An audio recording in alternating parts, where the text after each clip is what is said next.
How y'all doing? Alright. So I've been thinking over the past few days that I want to tell some stories. I want to tell some stories. Not I don't want to tell stories just because I'm the kind of person that gives their life story upon greeting. I just wanted to tell some stories so that if I should happen to drop dead tomorrow, somebody gonna know something. Alright, so I wanted to tell the story about what happened to me in the 10th grade. Okay, here we go. Let me start off with this. High school, the first 2 years of high school are really a blur to me. I don't remember much. I just remember what happened. But I do remember on the first day of my freshman year, I came home, I went straight to sleep. I was tired. High school had me tired. It was nothing like 8th grade. That's what I remember from 9th grade. Now, 10th grade. So, high school was not a pleasant experience for me per se. It sucked. So if I don't, it's crazy when people say I liked high school. I enjoyed high school. Then you were one of the assholes that came at me. I wasn't very popular. I spent a lot of time alone. Let's start there. I spent a lot of time alone, and I like to write. I like to write all kinds of stuff, and I'm not going to give too much away. You'll be experiencing some of my writings. I don't want to get too much away. So I like to write. Even just the physical act of writing is very cathartic for me. Am I slouching? Is very cathartic for me. Even just the physical act. So, I like to write a whole bunch of stuff, including lists. So I like to write a list. People were being, I don't like to call it bullied, but I wasn't treated the best in 10th grade. And I'll take part of that blame. So I made a list. People were being assholes to me. So what I did is I got a piece of paper and a pen, and on the top of that paper I put people I hate, right? Okay. And I was right. I had it for a while, like maybe, I don't know, a week, and then I had it in class. Well, no, I had it for like a week, and then I had it at church, and then somebody at church is always gonna be nosy as hell, asking, "What you writing? What you doing?" I said, "I'm writing a list of people I hate," and I don't remember who I told that to, but whoever I told that to said, "Don't say hate, say dislike." Big help. So I changed it. I said, people I scratched out hate, dislike, right above it. So one day, I told you I had that for like a week or something like that. So I had that out in my history class one day, and this history teacher is one of the teachers that I remember because don't nobody watch these motherfucking videos. Okay, his name was Mr. Bonner, okay, but everybody called him Mr. Boner, right? So that's why I remember him. So I had it out in his class. He was a history teacher. Okay, and then I was in the second row from the door. The door, then there's a row, then I'm in this row, okay?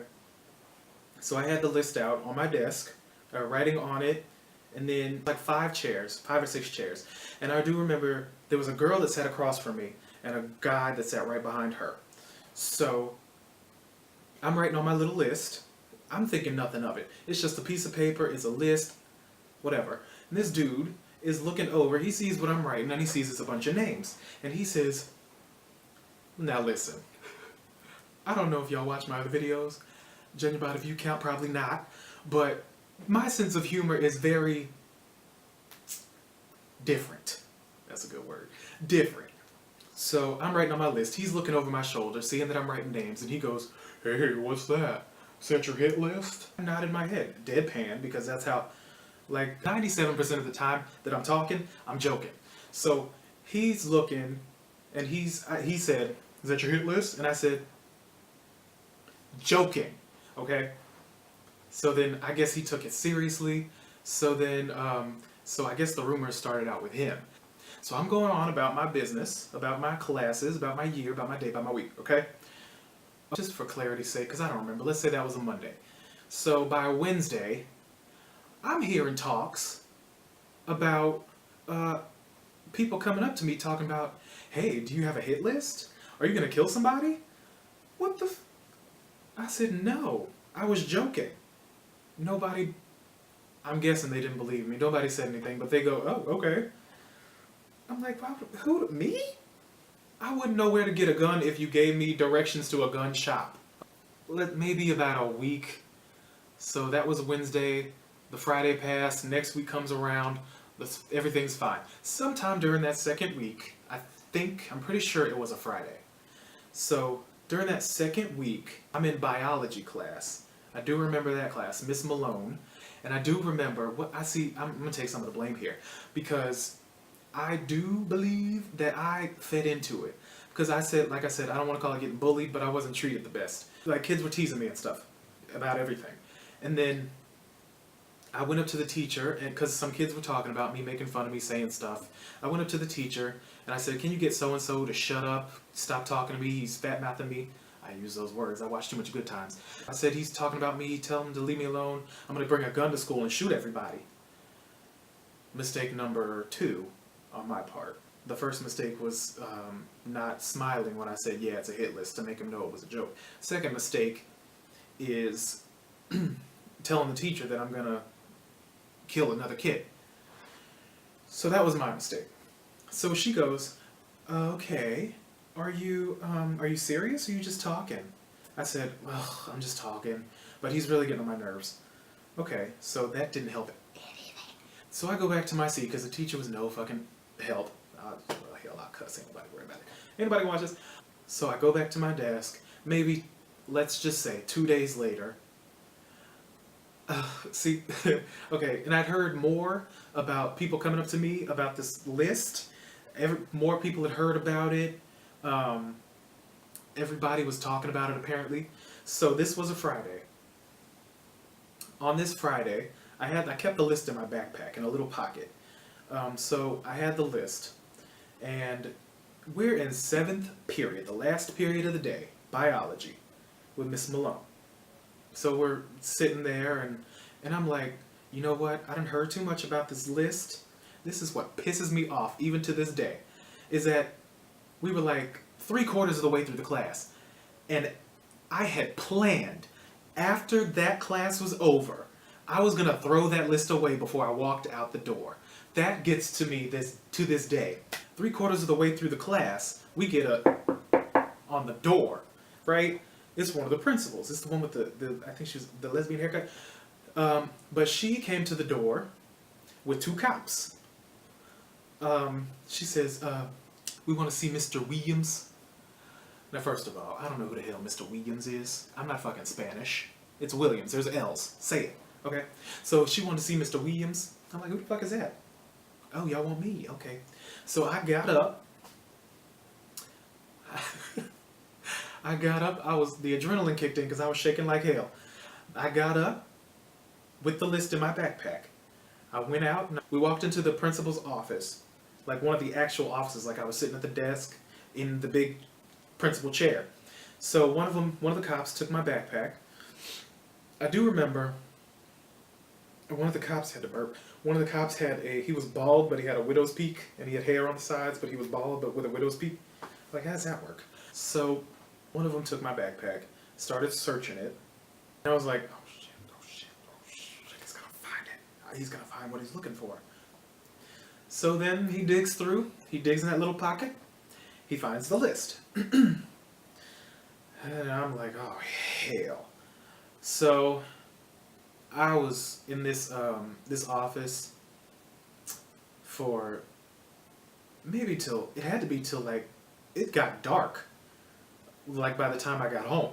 So let me tell you, I was sitting in that office and they were grilling me, talking about who was on the, we heard about a list, whose names are on the list, what were you planning to do with it, all that kind of stuff. And then they were asking me about Columbine. He said, have you ever heard of Columbine? I said, no, because at the time, I didn't know what the hell Columbine was. Is that people from Colombia? I don't know. That's what I thought it was. I said, no, I don't know what Columbine is. And he says, I don't believe you. And it was like, I couldn't get mad because I was scared. So I was like, I don't know what it is. And then he said something like, I remember these 2 words, but it was something like, every swinging dick kid has heard of Columbine. My dick don't swing, because I ain't heard of no Columbine.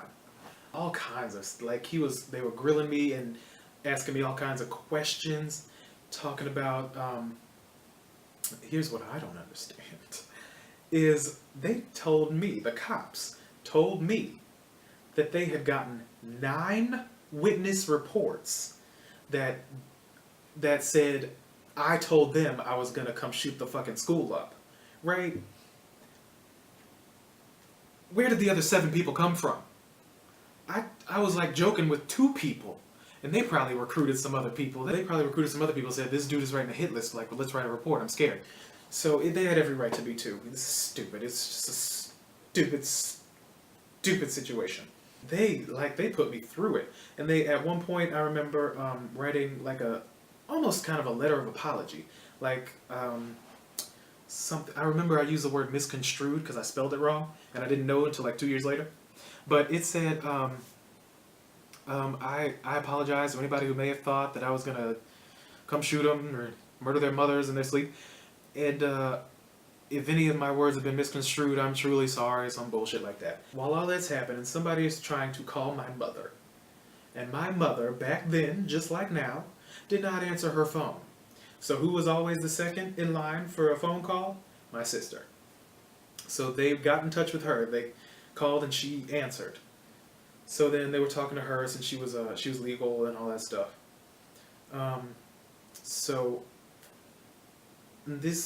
Okay. So I'm gonna skip around a little bit. I went home in one of the cop cars. The cops gave me a ride with that metal thing. They gave me back my backpack. And of course the cop has to lecture me on the way home. I'm like, dude, just drive. And then we got there. And what I had discovered, my sister told me, was that the cops were there and they went through my room. They went through all my stuff and they didn't find anything because I don't have anything. And then they said, because we had a dog at the time, they said, at least he knows how to take care of something. He's not... Some stupid shit like that. I was torn up. I thought I was going to juvenile hall. I thought I was going to jail. I thought I was going to get executed. I didn't know what the hell to think. So we had choir rehearsal that night. It was a Thursday. We had choir rehearsal that night. I was torn up at the choir rehearsal. I was sad, crying. I was scared. Okay? I was out of school, suspension, for the next day, I think. This is a long time ago, I think. So I'm out of school, OSS, out of school suspension. And then when I go back to school the next week, it's in-school suspension.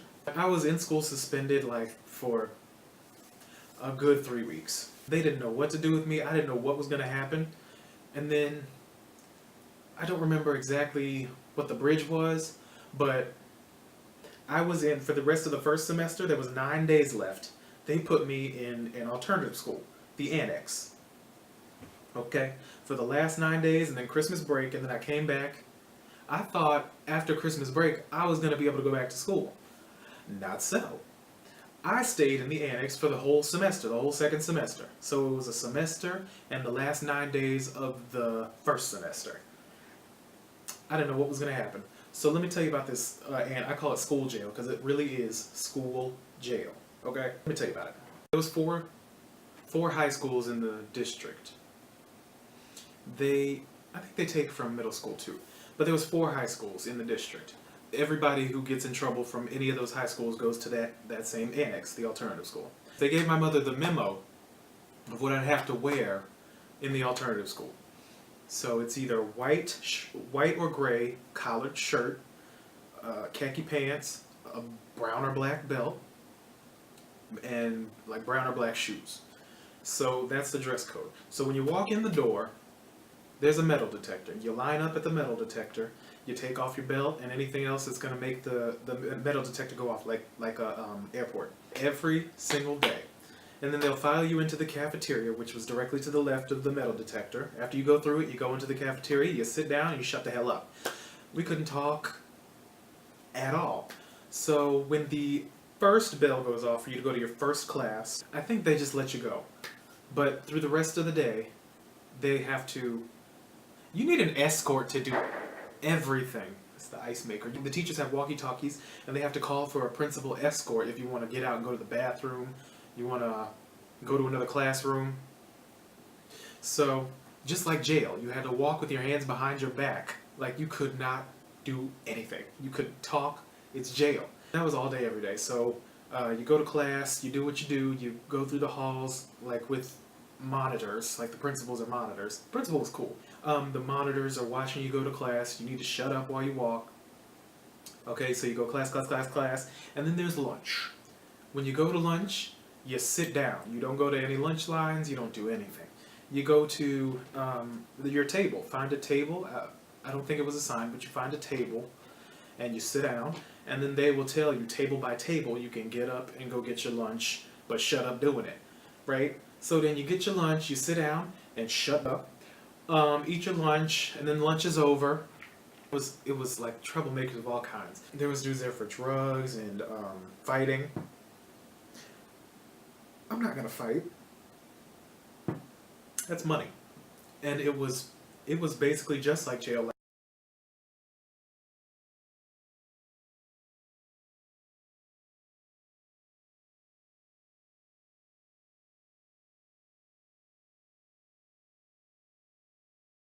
Like I was doing a life sentence because I had to do the whole semester, and I was watching people come in and out, in and out, in and out. I'm not gonna say it was a terrible experience because I did meet one really, really cool teacher in there. We're still friends on Facebook too. She doesn't talk to me, but we are friends on Facebook. I did my time. I spent the rest of the second semester in the annex, the 9 days, and then the semester. I did my time. School's over. We're out. School's out for summer. The next year comes around, my junior year of high school. I'm going in there thinking, you know what? I'm gonna walk in here and everybody's gonna be staring at me. I'm not gonna, like, people are gonna be scared. Nobody cared. So they were completely freaked out. They found nothing. They knew nothing. I did nothing. So they thought I was really gonna shoot up the school. I didn't. So that's the end of that story. That's it. Tell me what you think of this BS that they putting kids through in high school. Tell me what y'all think of this BS. So, that's it. That's the end of this story. Love, peace, and chicken grease.